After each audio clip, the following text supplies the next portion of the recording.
nih dari Trump. Trump udah ngancam, semua hostage harus dilepaskan sebelum tanggal 20 dia jadi presiden. Wah, itu statement yang sangat keras nih dari Trump. Apa maksudnya kita nggak tahu. Atau mungkin begitu tanggal 20 kalau ini apa namanya sandera-sandera nggak dilepasin sama si Hamas, apakah US akan kirim tentara ke sana? Kita nggak tahu. Itu rencana di kepala dia. Cuman si Trump udah bilang, semua hostage harus dilepas sebelum Januari 20, Inauguration Day. Nah,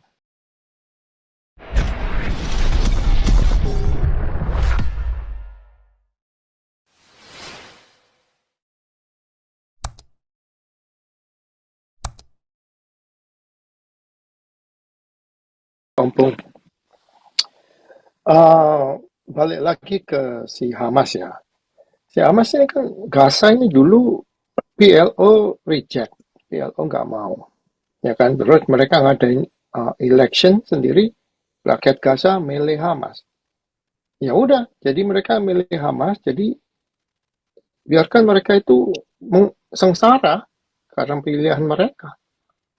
Jangan feel sorry dengan orang-orang di Gaza, soalnya itu pilihan mereka, ya kan gitu. Nah, kan semuanya tenang-tenang aja waktu itu, aman-aman aja. Terjadilah Oktober 7. Ya itu gara-gara itu kan perang terjadi. So now what? Sekarang gimana? Egypt, Mesir, nggak mau terima ini apa Gaza yang udah hancur lebur ini. Soalnya mereka nggak ada duit untuk rebuild.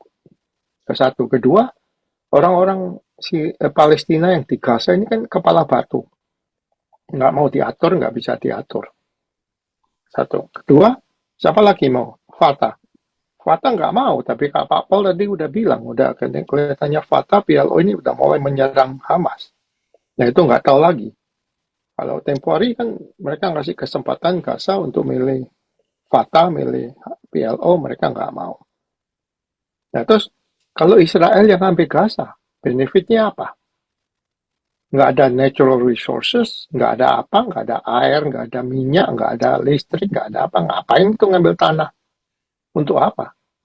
Ya kan? Lagi pula suruh suruh suruh govern these people untuk apa namanya mengatur orang-orang ini nggak bisa. Ini udah kepalanya batu, udah kadang-kadang Islam otaknya buntu, minum kencing onta, nggak bisa diatur punya. Nah, terus, nah ini ada berita baru nih dari Trump. Trump udah ngancam, semua hostage harus dilepaskan sebelum tanggal 20 dia jadi presiden. Wah, itu statement yang sangat keras nih dari Trump. Apa maksudnya kita nggak tahu. Atau mungkin begitu tanggal 20 kalau ini apa namanya sandera-sandera nggak dilepasin sama si Hamas, apakah US akan kirim tentara ke sana? Kita nggak tahu. Itu rencana di kepala dia. Cuman si Trump udah bilang, semua hostage harus dilepas sebelum Januari 20, Inauguration Day. Nah, terus kita balik lagi ke Syria. Nah, Syria ini udah diperkirakan untuk rebuild require 250 billion US dollars. Negara mana di dunia yang mau nyokong duit segitu banyak? Ya udahlah, dibiarin aja lah itu negara hancur dari no man's land. Jadi ya semacam Afghanistan gitu aja deh. Pokoknya yang punya AK-47 yang berkuasa kan gitu. Ya itu aja deh tambahan saya. Ompong mau sambung atau Budora itu ada yang Murah masuk.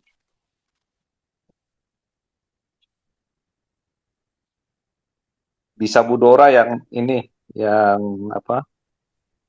Yang sambung. Udah saya buka. Ya, Murah. Salam, salam semuanya, salam Ito, Opung Toba, salam Pak Teddy, Pak Andi. Ya, dengan judul Perang Saudara, ya biarin aja seperti kata Pak Andi, biarin aja mereka perang sendiri antara saudara, hancur sendiri, ya. Bagi saya ya, karena negara-negara ini, baik di Eropa, di Amerika, selalu merugikan ya. Cuman di Eropa ini pemerintah Eropa seperti di EU ini terlalu lembek ya untuk uh, menekan mereka ya, karena di antara politik-politik di Eropa ini ada pro dan kontra dengan ajas kemanusiaan juga ya. Tapi ada penekanan kemarin untuk memulangkan orang-orang Suriah dan mengirim mereka ke Turki.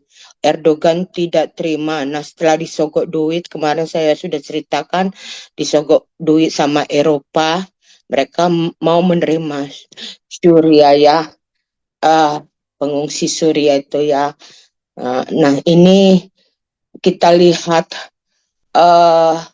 mereka ini tidak akan punah ya, dan kapanpun mereka tidak akan punah. Dari segi sejarah bisa kita lihat ya, Osama bin Laden mati terbunuh juga, ISIS masih still ada ya, dan lalu ya Israel sendiri tidak, bahkan pemerintah Israel tidak menginginkan Gaza itu menjadi milik mereka.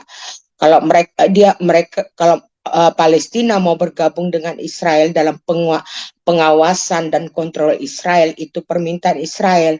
Tapi saya rasa karena dua kekuatan politik Hamas, Hezbollah ini ya, tambah lagi di ISIS ya di Afghanistan, dan banyak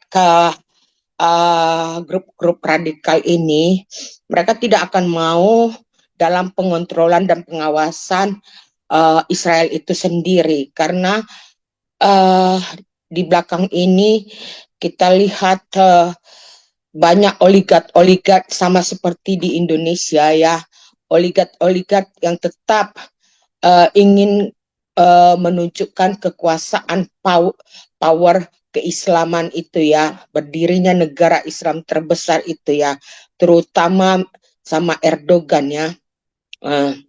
Dan di belakang itu juga kita lihat Rusia berkaki dua, dan Eropa goyak, istilahnya bimbang mau ke gimana, karena berdasarkan ajas humanitarian ya. Nah di sini saya rasa ini akan berkesinambungan gejolak yang ada di Timur Tengah ini ya. Saya tidak mau terlalu menyinggung, kita lihat sejarah kekristenan dulu ya, bagaimana pecahnya perang salib itu, kekaisaran dulu yang memecahkan kita ya, sehingga timbul Protestan. Nah, sekarang sejarah Islam ini, selama masih ada kekuasaan kerajaan Islam seperti negara-negara Arab itu, Rom sudah punah, tapi kekuatan kerajaan Islam ini masih ada, kita lihat sekarang. Sebelum mereka tumbang, ini mereka tidak akan menyerah, tidak akan habis, karena saya dengar juga di gosip dari negara-negara kerajaan-kerajaan Arab ini, mereka berkaki dua, kita bisa lihat ya, kita bisa baca, mereka memberikan dana di belakang, tangan kanan menolak, tangan kiri dari belakang memberikan pemasukan dana ya, untuk membeli senjata. Jadi saya rasa pergolakan ini akan berkesinambungan ya di sana di Timur Tengah, karena kekuasaan Fatah ya, sama Hamas dan teroris lainnya itu tetap bergejolak, ingin menunjukkan power mereka di dalam negara itu sendiri ya. Tapi ini saya ambil dari sisi wanita. Saya merasa kasihan kepada wanita itu, karena saya baca juga wanita-wanita di sana banyak dijadikan ajas manfaat untuk propaganda dan hoaks ya.